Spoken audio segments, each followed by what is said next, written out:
The Mythic rarity just got shaken up, so today I'm going to rank all 25 brawlers to make sure you all are able to make the best choice for your next trophy push or unlockable brawler. First up, we've got the F tier brawlers. These are just some of the worst brawlers in the game. They're hard to win with and they have serious flaws. Number 25 gave me a lot of pushback last time, but I'm going to stand by it and even checked in with a few pro players just to see if there were any redeeming qualities, and unfortunately there aren't. Love the character, but Squeak at number 25 is just where he belongs. Sorry, but he doesn't do a ton of damage and he's not great at being a control brawler, which is kind of his thing. This super tanky meta is also just awful for him. Number 24 is going to be Mr. P. He's just going to be a P shooter into the tanks in this meta, and to somebody like Frank and Lily, those spawners aren't going to do much. And our final F tier brawler at number 23 is going to be Doug. I love Doug as a character. It does not make me happy to put him here for another month, but the fact of the matter is there are just so many better tanks in the game right now. I mean, what's he supposed to do with 14,000 health points just running him down? Next up, we take a small step up from the F tier to the D tier brawlers. These are below average brawlers and still not easy to push at higher trophies. Number 22 is going to be Janet. The super isn't bad, but honestly, that's about it for her. She doesn't do enough damage still, even despite some of the balance changes that have come through. She's just going to need a little bit more love and maybe a hypercharge to ever become really relevant again. At number 21, I've got Eve, and she can float over water, but she doesn't do a ton of damage. The hatchlings help into single shot brawlers. Getting that super is still a pain though. It's not really a carry potential kind of brawler. There's just a lot of better choices out there. Number 20 is going to be Tara, and she has the extra spawners. She has a great super, but other than that, she's just not the best. There's no maps that she's super OP on, and this is just another season where I don't really see her exploding. And rounding out our D tier is going to be Miko at number 19. Just another brawler that's not great right now. You're likely going to be playing him in KO, but I think there's a lot of better options right now. I think in 3v3 specifically, sure, hitting his shot is the easy part. I think choosing those interactions that you take and when to dive in can be really difficult, especially as you expand in trophies. Early on, you can make just about anything work, but as you grow throughout the game, Miko gets more difficult to use. Now we got the C tier brawlers, and these are brawlers that are just in the middle. They have their moments, they can pop off sometimes, but it's hard to consistently win with them and play at a high level with him. Number 18 is going to be a fan favorite. It is going to be Mortis. I still think he's a decent brawler, but it's hard on ladder, especially when you can't choose your opponents. Sometimes you're going to get a great roll and you're going to have squishy brawlers that are throwers on the other end that Mortis can run over and quickly assassinate. On the other end, you might get some higher HP brawlers or some brawlers that counter Mortis really well, and it feels like there are a lot of those running around right now. I think there will be better days ahead for Mortis. I don't think he's a bad brawler by any means, but he's going to fit in here at this low C tier for me. Number 17 is going to be Willow, and on ladder, she's just kind of meh, right? I feel like Willow really benefits from that draft setting at a professional level where you can see your opponents and know when to choose them. Willow's going to have her moments where you get a cheeky goal in Brawl Ball, you can overtake a big tank on the other end and have them walk it in with all their health points, but other than that,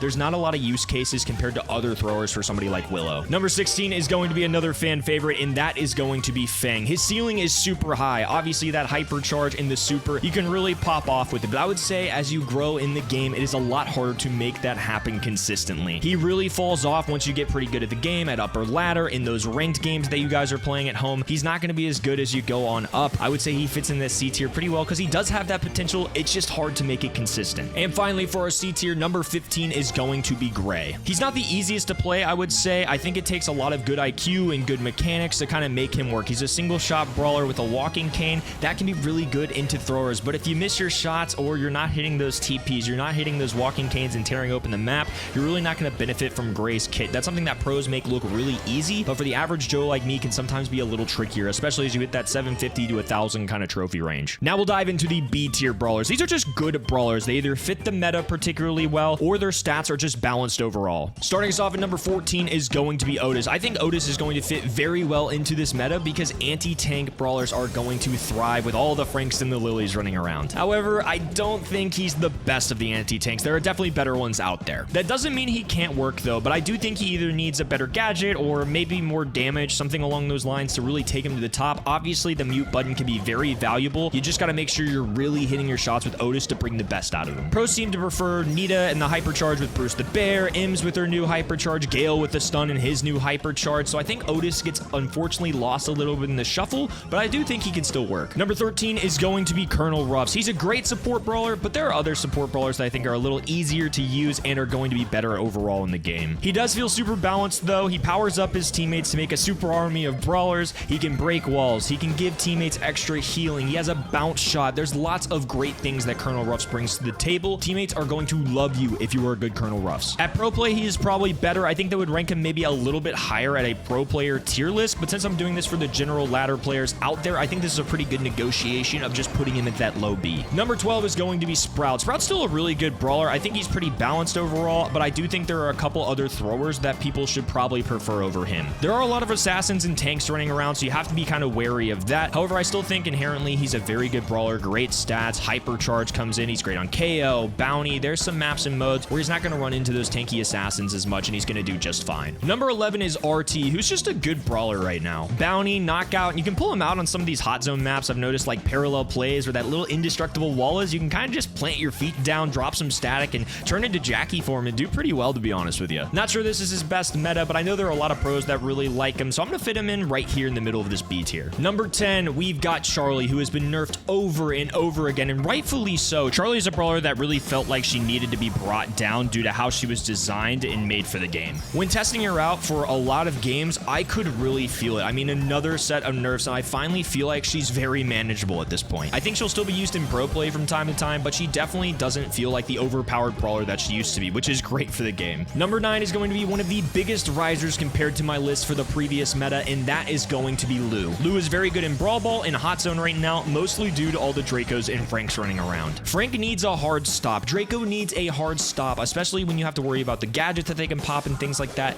Having that insta-freeze, cycling in supers, and just a great matchup in general is so beneficial for the ladder. This is one of the better times in a while, I would say, so if you're considering pushing Lou or unlocking him, this might be your best bet. Let's hop into our A tier brawlers. These are above average brawlers that are great to push with on the current ladder. Number 8 is going to be Chuck, and look, ignore every single other game mode other than Heist, but he is so darn good at Heist to the point where I think I have to put him in this low A tier strictly because of that. He is the king of Heist. If you want some easy wins, push Chuck. Don't worry about him literally anywhere else. Enjoy traveling up and down the map with those trade posts for some free wins. At number 7, I've got Gene, who I still think is a very solid brawler. You can do poke damage, going to be great in things like knockout and bounty. Gene's not going to do as well into the tanky side of the meta, but I still think he's a very good brawler overall, and there are certainly a bunch of maps that you can make work. Number 6 is one of my favorite brawlers in the game currently, and that is going to be Buzz. And the last time I made this video, I put Buzz in S tier, but like I said in my mastery video of him recently, I think I overrated him just a smidge. I'm going to bring him down to an A tier, especially after playing him as much as I did. I realized there are just so many counters into him on the ladder. Sometimes even a double stun hypercharge super isn't enough to bring down the likes of a Frank, but I still think he has the pop-off potential in the game. He's a ton of fun, still a great brawler. That hypercharge is awesome to utilize. I definitely recommend you all give him a try. Number 5 is Buster. He's basically a Swiss Army knife in Brawl Stars. He's more of the pro pick, if you will, but Buster is so good across the board. He got no changes, but he's a safe pick in just about every mode and map out there. Plus, his super reflects Frank's regular shot in super, which is an awesome way of shutting down the big man. Pros love this guy for a reason, and so should you all at home. And our final A tier brawler is going to be somebody who fell from the S tier to the A tier after this set of balance changes. It is going to be Melody. She's definitely good, but my gut says she's just not quite S tier right now. They reduced her health, and you can feel that a little bit. She's a little squishier, but I still think she's a strong brawler, maybe just not the likes of an S tier. Her movement is still strong, and with that +4 on the gadget, it is still a very good brawler to try and make big plays happen. She's banned significantly less now too, which is kind of a telling sign that she's not quite the powerhouse that she used to be, which I think is a good thing. I think an A tier is a much better feeling for somebody like Melody than an S tier where she's running around just causing chaos. Finally, we've got the S tier brawlers, which are some of the best brawlers in the entire game. At number 3, I've got Byron, one of the best support brawlers in the game, and he is so flexible on the maps and modes you can play right now. Byron Frank, Byron Lily, Byron Draco, heck, even one of those tanks plus a kit is maybe the nastiest composition you can run on ladder right now. He's an awesome support character with good heals, damage, range, and the melee star power for him is a very underrated factor. Byron can be in just about any composition. It's the kind of brawler that if you're good with, you're going to elevate your team and your randoms to another level. At number 2, I've got Max, who's going to follow the same trend as Byron with support brawlers being so valuable in this meta. Max didn't get a single balance change, but I think Max deserves this S tier spot. Max is a great build with just about anybody, but especially in the balance change set that we got. Tanks are everywhere right now. If you have a Frank, the only thing that makes Frank a little bit scarier is a fast Frank. Imagine the big man just clobbering his way down the battlefield while you powered him up with a little extra speed. It's a nasty combo. And that can work with so many different other brawlers too. Think Lily, think Draco, think Buzz, think Buster. A lot of these brawlers that I mentioned, Max does wonderfully with. She can synergize with just about any combo, and a big reason for that is the recent hypercharge that she got. It doesn't only give your teammates speed, it also helps charge their super, so you can make big plays happen just by popping one hypercharge. She's a great brawler right now. She's not meant to be this top frag, but if you know how to use Max right, if you're a good teammate,